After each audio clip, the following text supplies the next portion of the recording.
Olá, eu sou o pastor Adejarlan Ramos. Nós vamos estudar mais uma lição da Escola Bíblica Dominical, a lição de número 10, a restauração nacional e espiritual de Israel. Essa é a lição de número 10, baseado em Ezequiel capítulo 37. Estamos estudando a justiça divina com base no livro do profeta Ezequiel. Bem, nós já chegamos à lição de número 10. Esse é o momento para nós fazermos uma avaliação do nosso trabalho, caro professor de escola dominical. Verifique com os seus alunos como está a aprendizagem deles, como está a leitura do livro do profeta Ezequiel. Para muitos tem sido uma aventura ler o livro do profeta Ezequiel. Talvez vários dos seus alunos é a primeira vez que estão tendo contato com o livro do profeta Ezequiel de maneira mais intensa e metódica. Certamente alguns já viram muitas pregações no livro de Ezequiel, especialmente essa do Vale de Ossos Secos, mas não tiveram talvez ainda, muitos deles, uma visão sistemática do livro, não só pela leitura, como também pelo estudo desta revista de escola dominical. Portanto, pergunte aos alunos quais são as impressões que eles estão tendo agora do livro do profeta Ezequiel. Certamente, essa aventura na leitura do livro do profeta Ezequiel tem trazido resultados positivos para todos os alunos. Vamos relembrar aqui o esboço do profeta Ezequiel, né? Vamos relembrar que o livro ele trata de profecias relacionadas à nação de Judá, né? Primeiramente do capítulo 1 até o capítulo 3, nós temos a chamada e a nomeação de Ezequiel. Do capítulo 4 até o capítulo 24, nós temos as profecias de juízo para Judá e também para a cidade de Jerusalém. E dos capítulos 25 a 32, nós temos as profecias para as nações ao redor de Judá, como Amon, Moabe, Edom, Tiro, Sidom, Egito. E a partir do capítulo 33 até o final do livro, capítulo 48, nós temos mensagem profética de restauração de Israel. Então, como você pode ver, a partir do capítulo 33 do livro do profeta Ezequiel, nós temos as profecias de restauração. Então, a profecia que nós vamos estudar hoje, que está contida no capítulo 37, ela faz parte de um grupo de profecias de restauração. O que eram as profecias de restauração? As profecias de restauração eram profecias, eram mensagens que Deus entregava ao povo para um futuro próximo e um futuro imediato e um futuro remoto em que a nação seria restaurada. Primeiramente, Deus chamava a atenção da nação, Deus repreendia a nação, Deus mostrava os motivos pelos quais a nação estava sofrendo e iria sofrer as agruras do cativeiro. Mas depois Deus traz mensagens de esperança para a nação, dizendo que tinha um futuro glorioso para a nação e que esse futuro glorioso que Deus tinha, esse plano, esse projeto glorioso que Deus tinha para a nação, iria se concretizar no devido tempo. Essa é a tônica, então, das profecias de restauração. É dentro desse contexto que nós temos, então, aqui as profecias da restauração da nação de Israel. Observe bem que nesse momento em que o profeta Ezequiel recebe esta visão do capítulo de número 37, eles já estavam ali no cativeiro há cerca de 10 anos, né? Há cerca de 10 anos, talvez mais de 10 anos. E nesse momento, então, eles tinham, certamente quando lá chegaram, eles tinham algumas expectativas, algumas esperanças, mas passados 10 anos, alguns já se encontravam desesperançados, que Deus tinha esquecido a nação, que não restava mais esperança para a nação, né? A esperança, então, tinha se perdido em muitos casos. É dentro desse contexto que vem as profecias de restauração. É uma reflexão, então, que Deus traz através dessas visões, né? Para animar o povo, tirar do povo o desespero que muitos estavam enfrentando. É dentro desse contexto que nós temos, então, a profecia então, do Vale de Ossos Secos, né? Que nós temos aqui no capítulo então, de número 37. Vamos trazer aqui, o profeta, primeiramente, vamos enfocar a questão da visão. É uma visão que o profeta tem, né? É uma visão que o profeta tem. O profeta Ezequiel é chamado de profeta das visões. o texto diz que Deus o levou em espírito. Deus levou-o em espírito. Isso aconteceu em outros momentos também do livro do profeta Ezequiel. Deus não muda Ezequiel de lugar, mas lhe dá um sentido interior tão profundo que de repente ele se vê no meio de um vale de ossos secos, cheio de ossos, né? O profeta então diz que foi uma visão que ele teve relacionado a isso que ele relatou então no capítulo 37. Vamos trazer aqui também um elemento cultural, né? Um elemento cultural. Veja bem que era um vale de ossos que o profeta veio, um vale de ossos. Ou seja, era cadáveres sem vida. O que são os ossos aqui? Os ossos são restos mortais das vítimas de alguma batalha enorme. Era muito comum no mundo antigo haver batalhas, confrontos militares, e nesses confrontos morriam muitas pessoas, e os corpos ficavam então ao relento, né? Dá para entender pela quantidade dos ossos que o profeta vê que era uma batalha enorme, resultado de uma batalha enorme, né? Os ossos então estão ali caídos, os restos mortais das vítimas estão ali no chão. E eles não foram devidamente enterrados, eles não foram sepultados. A prática de não sepultar mortos, corpos, né? Na antiguidade, especialmente no Oriente Próximo, fazia parte das maldições da aliança.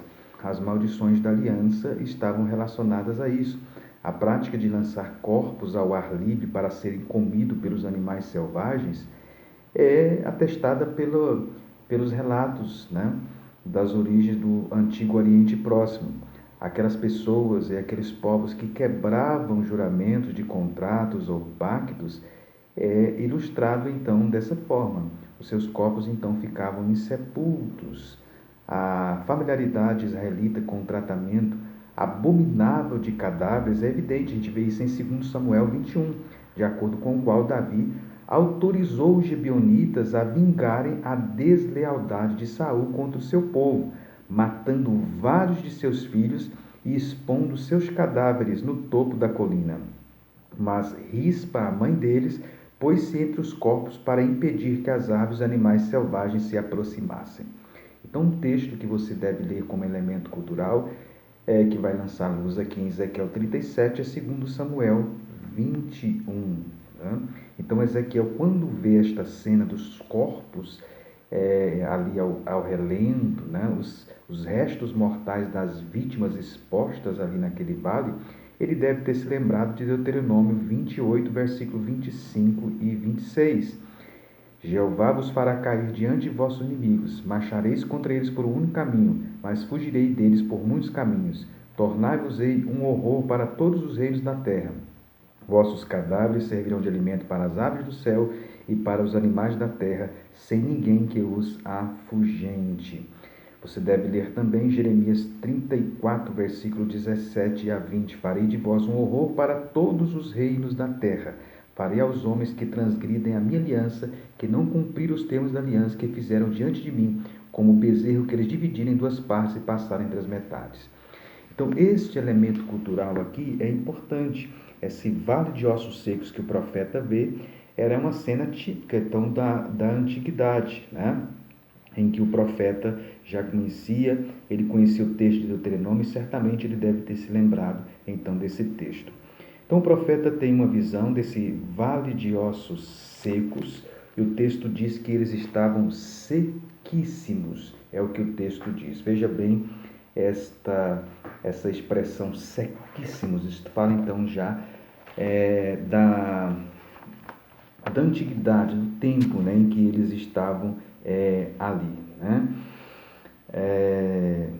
O profeta então tem esta visão, os ossos estavam sequíssimos, esse é um elemento aqui, você veja que em algum momento de secos, outro momento de sequíssimos, né, para apresentar então o tempo então em que eles estavam ali.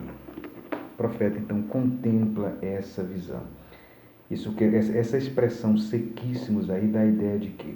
dá a ideia de uma nação morta, sem vida, espalhada pelo mundo, descolorida, né? Exatamente como uma árvore seca, representa então uma nação morta. Aqueles ossos representavam a nação de Israel, a nação de Judá, que estava, portanto, morta. Os ossos estavam sequíssimos, não estavam apenas secos, mas estavam sequíssimos, é o que diz o texto. É interessante também a gente observar que essa expressão, né, ossos secos na Bíblia, ela lembra também em alguns momentos, ossos secos constituem metáfora para espíritos abatidos. Isso está em Provérbios 15:30 e Provérbios 17:22. Então você veja que na literatura profética, em alguns momentos os ossos estão relacionados a espírito abatido, né? Os ossos então estavam sequíssimos. Ezequiel, como um bom judeu que ele era, Ezequiel também era treinado no sacerdócio, ele sabia da importância de se tratar um cadáver de forma adequada, especialmente um cadáver humano, né? Então, como eu disse agora há pouco, certamente quando Ezequiel vê esses ossos, certamente ele deve ter refletido, né, sobre Deuteronômio 28, versículo 26, que um dos juízos que Deus daria pela desobediência do povo era o povo então ser derrotado num confronto militar e os ossos ficarem insepultos. Esses ossos ficarem insepultos, esses corpos ficarem insepultos, era uma forma então de juízo, era uma forma de julgamento, né, que Deus traz, de vergonha que Deus trazia então para o povo e para a nação. Então, a lição ela comenta sobre isso, né, o significado do vale de ossos secos. Então, o que representava os ossos secos?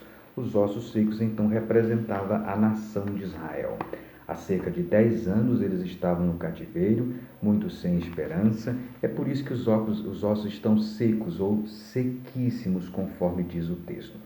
É nesse momento, então, que se faz a pergunta então para o profeta, né? Filho do homem, poderão viver esses ossos? Observe que a expressão filho do homem aparece muito no profeta Ezequiel, né?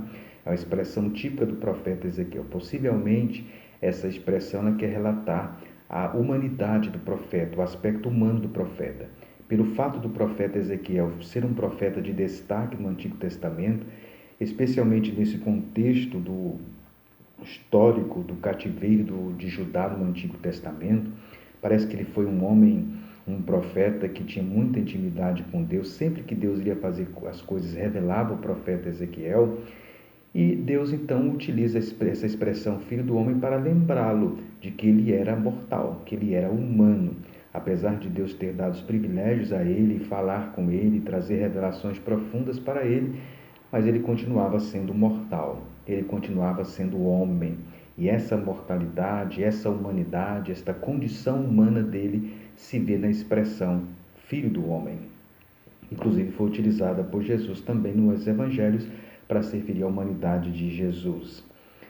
Bem, filho do homem, esses ossos poderão viver? E de Senhor Jeová, tu o sabes. Veja bem que a nação de Israel não tinha ainda uma noção muito clara acerca da ressurreição. Nós temos poucos textos no Antigo Testamento. Nós temos o livro de Jó, nós temos em profeta Daniel, mais na frente, né?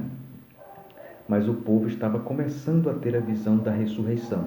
Todos sabem que a teologia do Antigo Testamento ela é progressiva. Deus não revelou todos os aspectos teológicos de uma vez. A doutrina da ressurreição, por exemplo, é uma delas. Deus não revelou tudo de uma vez para a nação. Então, certamente, quando Deus perguntou para o profeta se aqueles ossos poderiam viver, né? Certamente o profeta, então, tinha consciência da questão da ressurreição, né? Mas não era uma concepção talvez muito desenvolvida. O que é que Ezequiel faz? Ezequiel, então, ele devolve a pergunta para Deus, ele é cauteloso, então, na resposta. Ele diz, então, Senhor, tu sabes, o Senhor sabe se esses ossos podem reviver ou não. Ou seja, ele arremessa a bola de volta para o campo de Jeová, ou de Deus, né? Senhor, tu sabes. Foi quando Deus deu ordem para ele, então, profetizar, é o que o texto diz. Deu ordem para ele profetizar. E o que seria esse profetizar aí que o texto diz, né? Quando ele diz profetiza. O profetizar que Deus disse aí era proclamar a promessa de Deus, de tornar a congregar os judeus de todos os lugares do mundo e restaurar a nação de Israel. Isso seria o profetizar. O profetizar, então, estaria relacionado a proclamar a promessa de Deus de restaurar ao povo, né? De Deus trazer restauração para a nação, de Deus dar o seu Espírito, salvando, livrando a nação e trazendo vida espiritual da nação. Então, Deus está trazendo uma promessa para a nação e Ezequiel deveria falar dela. Essa é a ordem, então, para profetizar, então, aí no texto, né? Bem, o texto, então, diz que assim diz o Senhor Jeová. Deus disse para ele profetizar no versículo 4, dizer, ossos secos, ouvi a palavra do Senhor. O profeta deveria se dirigir a voz aos ossos secos e dizer para eles, ouvi a palavra do Senhor. E assim diz o Senhor Jeová a estes ossos, eis que farei entrar em vós o Espírito e vivereis. O profeta então deveria profetizar, deveria falar, deveria pronunciar a promessa que Deus iria fazer entrar neles o Espírito, eles iriam viver, iria pôr nervos, crescer carne, estender pele, pôr o Espírito e viver. Você observe aqui nesse texto, especialmente no versículo de número 6, né, que está aí no texto, como o processo, né, que Deus iria fazer com a nação, né, do texto, com os ossos, conforme está aí no texto, né? Deus iria, veja bem como é que Deus disse que iria fazer, cumprir a sua promessa. Deus iria cumprir a sua promessa em 4 estágios. Ele vai religar os ossos com tendões, Deus iria cobrir os ossos com carne, Deus iria revestir a carne com pele e depois Deus iria infundir-lhes então o fôlego de vida. Ou seja, essa restauração então aí nos corpos, né, estaria envolvendo ossos, tendões, carne, pele. Toda pessoa que tem o mínimo de compreensão de anatomia, que já viu a matança de um animal, por exemplo, testifica então isto, né? Assim como acontece o processo de decomposição, o processo de decomposição acontece de forma diferente. Primeiro sai o espírito, sai a pele, sai a carne, né? Os tendões, até ficar somente os ossos. Mas Deus estaria fazendo agora o processo inverso. Ao invés do processo de decomposição, Deus estaria então fazendo o processo de recomposição. Primeiro religando os ossos com tendões, depois cobrindo os ossos com carne, depois revestindo a carne com pele e depois Deus colocando, né, revestindo, inculcando nos corpos então o Espírito. E aí, então, o profeta, no versículo 7, o texto diz que ele profetizou como foi dado ordem. E quando ele profetizou, se fez um grande ruído enquanto ele profetizava. Fez-se então rebuliços, os ossos então foram se juntando cada osso ao seu osso, foram se ligando os tendões, né? A carne, a pele, e então veio o fôlego de vida. O profeta, então, depois que estava tudo já no seu devido lugar, mas não tinha ainda o Espírito, a voz falou para ele profetizar, né? E dizer ao Espírito, assim diz o Senhor, vem dos 4 ventos, ó Espírito, e assopra sobre estes mortos para que vivam. Isso está no versículo de número 9, né? No versículo de número 9. Veja bem essa expressão que aparece aí no versículo 9, vem dos 4 cantos, ou dos 4 ventos, né, da terra, é o que o texto então nos diz aí no versículo 9. Os 4 ventos quer dizer as 4 direções, né? As 4 direções. Isso está relacionado então que o Espírito, né, iria soprar então sobre eles. Esses 4 ventos podem representar o sopro divino que sopra em todos os cantos da terra, dando vida a todas as criaturas. Deus é o soberano do universo, ele está então convocando todos os ventos de todas as direções do mundo para dirigirem, né, a sua energia doadora de vida para esses cadáveres que estavam ali naquele vale.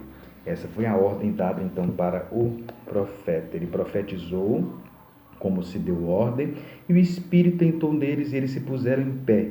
E agora eles fizeram um grande exército em extremo. Isso está no versículo de número 10. Eles se puseram em pé e fizeram então um grande exército, uma nação agora viva. Então a voz disse: Filho do homem, estes ossos são toda a casa. Você observa no versículo 11 que está claro a explicação que é dada, que os ossos representam a nação de Israel, né? O povo dizia: os nossos ossos se secaram, pereceu a nossa esperança e nós estamos cortados. Você observe claramente no versículo 11 uma chave interpretativa desse texto. O texto diz que os ossos representam a casa de Israel, e o texto diz que eles diziam: eis que dizem.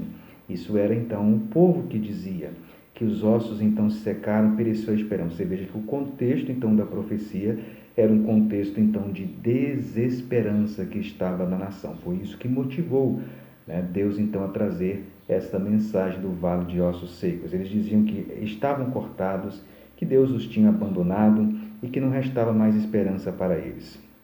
E quando então Deus diz para o profeta profetizar, né? Versículo 12: eu abrirei as vossas sepulturas, vos farei sair das vossas sepulturas, ó povo meu, eu vos trarei a terra de Israel. Veja que até o versículo 10 Deus usou a figura do vale de ossos secos. No versículo 11 ele dá a explicação e no versículo 12 ele mandou profetizar. E agora nesse profetizar do profeta Ezequiel no versículo 12, Deus traz o elemento agora relativamente novo, que diz que iria fazer o povo sair das suas sepulturas. Enquanto nos versículos anteriores comparou eles a um vale de ossos secos, agora eles estão na sepultura e Deus iria fazê-los sair de lá. E quando isso acontecesse, Deus disse: sabereis que eu sou o Senhor, quando eu abrir as vossas sepulturas e vos fizer sair das vossas sepulturas, ó povo meu. Então você veja aí claramente então a restauração da nação, né? E porém em vós o meu espírito, vivereis, vos poreis na vossa terra, e sabereis que eu, o Senhor, o disse, e isso fiz, diz o Senhor. Então aqui no versículo de número 14, Deus promete colocar o Espírito neles, né? O Espírito neles na nação de Israel. Bem, a lição ela comenta na segunda parte sobre a dispersão dos judeus entre as nações. Ela faz uma síntese da dispersão. Houve a dispersão no Reino do Norte, né? E a dispersão do Reino do Sul começou no ano 605, quando os babilônios invadiram então Judá. O cativeiro assírio foi no ano 722 e o cativeiro babilônico, né, que foi com o Reino do Sul, o Reino de Judá, mais ou menos no ano 606, 605, né? Começou essa primeira etapa, depois aconteceu a segunda etapa em que o profeta Ezequiel foi levado com mais 10.000 judeus, de forma que o povo judeu então ficou espalhado pelo mundo. Alguns foram para a Babilônia, outros foram levados cativos para a Síria. Isso proporcionou então o que se chama de diáspora. A nação de Israel então se espalhou por vários lugares. Tinha comunidades no Egito, tinha comunidades então em Judá, em Babilônia, tinha comunidades espalhadas por várias regiões, de forma que se fizeram várias comunidades de judeus. É isso que se chama então de diáspora, a dispersão então do povo judeu. Bem, o que é então o renascimento de Israel? Seria então o retorno de Israel, né? O ressurgimento de Israel como nação. Nesse momento do cativeiro babilônico, o povo judeu então se encontrava sem a sua pátria, sem seu território. A dinastia davídica aparentemente tinha acabado, né? Mas as promessas de Deus continuavam em pé. Então, aqui é interessante você atentar para isso, as diásporas e o retorno. Essa profecia está em foco, então, o retorno, a restauração da nação de Israel. Deus faz promessas, então, aqui no versículo 21 a 23, que iria restaurar. Começou no versículo 16, né, no versículo de 16, a partir mais precisamente no 15. Do versículo 15 até o 23, agora o profeta Ezequiel, depois que ele tem uma visão, ele recebeu uma lição prática, né? Deus mandou então ele unir duas varas, essa união das duas varas, né? Uma vara representando Israel e a outra vara representando Judá. Deus queria com isso dizer que a nação seria reunificada. Deus iria trazer o povo de novo à terra prometida, mas irá também reunificá-los, especialmente desde a divisão do reino no tempo de Salomão, lá no ano 931, que a nação foi dividida em duas e depois foram levados cativos, né? A nação agora, ela seria então reunificada. Deus iria restaurar a união entre Israel e Judá. E isso iria acontecer no reino messiânico. Isso iria acontecer no reino messiânico. Então, dos versículos 21 a 23, Deus faz promessas, né? Nós podemos sintetizar essas promessas que resumem os planos de Deus para com a nação de Israel em pelo menos 3 aspectos. Deus faz promessas de restauração, isso está no versículo 21. Deus faz promessas de unificação, isso está no versículo 22. Deus faz promessas de purificação, isso está no versículo 23. A restauração está no 21. Diz-lhes, assim diz o Senhor Jeová, eis que eu tomarei os filhos de Israel entre as nações para onde eles foram, e os congregarei de todas as partes, os levarei à sua terra. Unificação está no 22. Farei deles uma nação na terra, nos montes de Israel, e um rei será rei de todos eles, e nunca mais serão 2 nações, nunca mais para o futuro se dividirão em 2 reinos. E no versículo 23 nós temos a promessa de purificação, e nunca mais se contaminarão com seus ídolos, nem com as suas abominações, nem com as suas prevaricações, e os livrarei de todos os lugares da sua residência em que pecaram, e os purificarei, assim eles serão meu povo, e eu serei o seu Deus. Deus promete então purificá-los. Deus promete então purificá-los. Isso aqui, então, eram as promessas de Deus, então, se cumprindo em relação à nação. Deus, então, promete que vai restaurar a nação. Esta restauração seria uma restauração étnica, seria uma restauração territorial, seria uma restauração política, né? E seria uma restauração também espiritual. Então, Deus promete restaurar a nação. Deus mandou o profeta também escrever em tabuinhas, né? Não só utilizou as varas, como também as tábuas para falar deste processo, então, de restauração. Nesse processo de restauração da nação, versículo de número 24, Deus diz, o meu servo Davi reinará sobre eles e todos terão um pastor e andarão nos meus juízos, guardarão os meus estatutos e os observarão. Esse Davi que ele está falando aqui, o meu servo Davi, é o Messias. O Messias, então, vindouro é chamado aqui de Davi. Por quê? Porque ele seria um descendente, então, de Davi e o cumprimento também do concerto Davídico, conforme lá em 2 Samuel 7, versículo 16.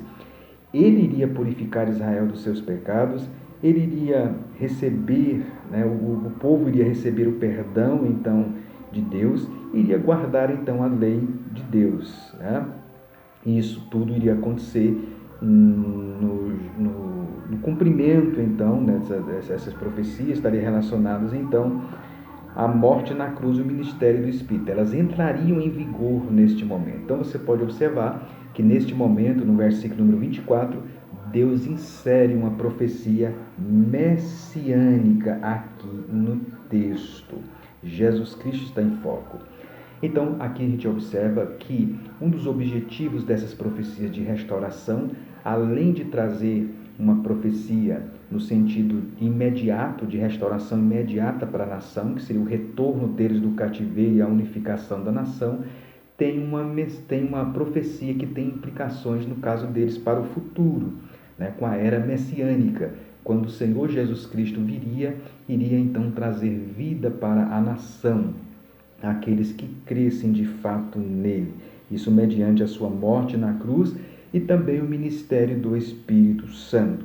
Nós cremos também que isso vai se efetivar no milênio, né? Durante o milênio e também durante o reconhecimento da nação de Israel, do Messias, vai se efetivar então o cumprimento então desta profecia. A lição relembra também que essa restauração de Israel aconteceu também em 1947, do ano 70 até o ano 1947, a nação de Israel, ela ficou uma nação sem território, até que foi criado na Assembleia Geral da ONU, inclusive com o voto de um brasileiro, o Estado de Israel, né? Então, renasce Israel, as profecias se cumprindo, a restauração nacional, a restauração nacional da nação, mas nós estamos aguardando a restauração então espiritual também na nação. Isso só vai acontecer definitivamente, né, com a vinda do Senhor Jesus Cristo, a implantação então do seu reino. O comentarista faz um comentário sobre o milagre do século XX, que é a existência da nação de Israel. Israel é uma grande testemunha, então, para as nações. Israel é um estado pequeno, né, muito odiado, não era para existir como nação. A existência de Israel é um verdadeiro milagre. Bem, o status de Jerusalém entre as nações, as potências e não estrangeiras pressionam o governo de Israel sobre o status de Jerusalém, mas ele é um estado soberano desde 1948. E há a promessa, então, de restauração futura, espiritual, para a nação de Israel. Então, nem as perseguições, nem as diásporas puderam neutralizar as promessas divinas. Então, o que a gente vê aqui, né? Uma das coisas essenciais que a gente vê nesta lição, é que as promessas de Deus não podem ser anuladas, né? Mesmo os fracassos humanos não podem anular as promessas, então, que Deus fez. A restauração nacional e espiritual de Israel. Esse é o capítulo 37 do profeta Ezequiel. Que Deus o abençoe, caro professor. Não perca essa oportunidade diante da sua classe de explicar esse tema tão relevante que é conhecido por muitos apenas em festas, né? Mas que não é reconhecido em pregações, né? Ocasiões festivas às vezes, não é estudado de forma mais intensa. Então não perca essa oportunidade de apresentar esse texto para os seus alunos. Não esqueça de regar tudo com oração. Deixe aqui o seu comentário, o seu like, compartilhe aí nos grupos da igreja e nós agradecemos a você que tem nos acompanhado. Esperamos você na próxima aula. Que Deus o abençoe e até lá, na paz do Senhor.